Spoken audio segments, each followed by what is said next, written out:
This novel is titled R.E.M. It's Book 2 in the DNA Trilogy by Mark Clark.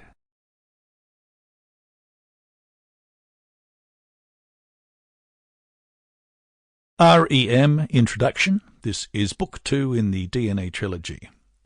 It is 2074, and the major cities of the world are in isolation after hundreds of nuclear bombs have fallen in between the major cities of the world. In a post-apocalyptic Sydney, ruled by a dictator and his dangerous sidekick, zombie-like workers labour beneath the whips of their overseers.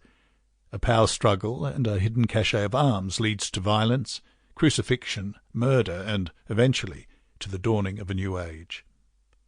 You can find all these novels on Amazon Kindle or purchase them from markclark.com.au. Cheers from Down Under. Prologue. Superimpose on screen, Sydney, 2059. Fade in, montage. Thousands of people, some carrying crying children, rampage through the streets of Sydney. Sirens and alarms blare. Stores are looted. People scream and attack one another for possession of food or clothing. Night is falling.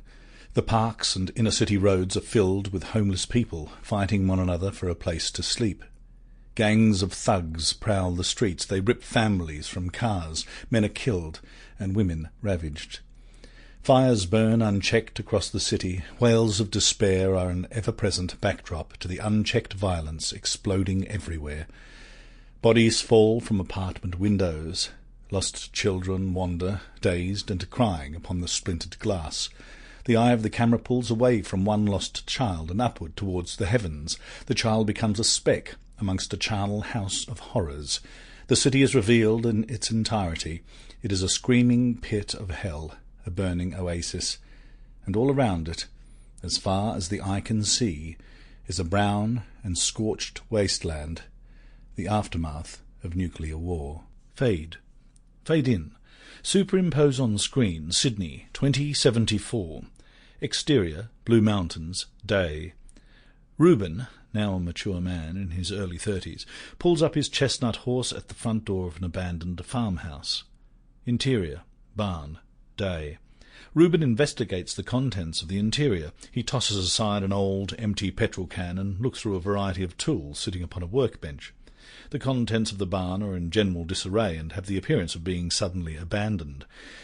He kicks an old generator and rummages through the contents lying haphazardly upon the bench. He pockets a tape measure and looks momentarily through a window above the bench.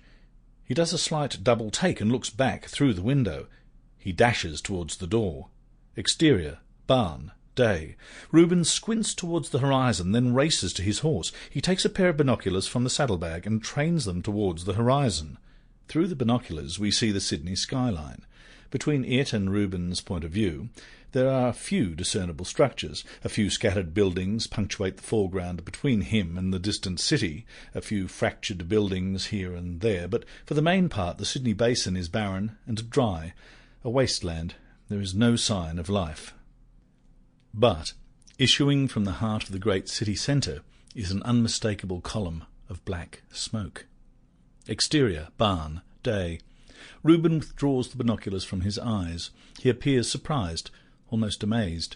He thrusts the binoculars back into his saddlebag, vaults up onto his horse, and spurs it into a gallop up the driveway, away from the barn.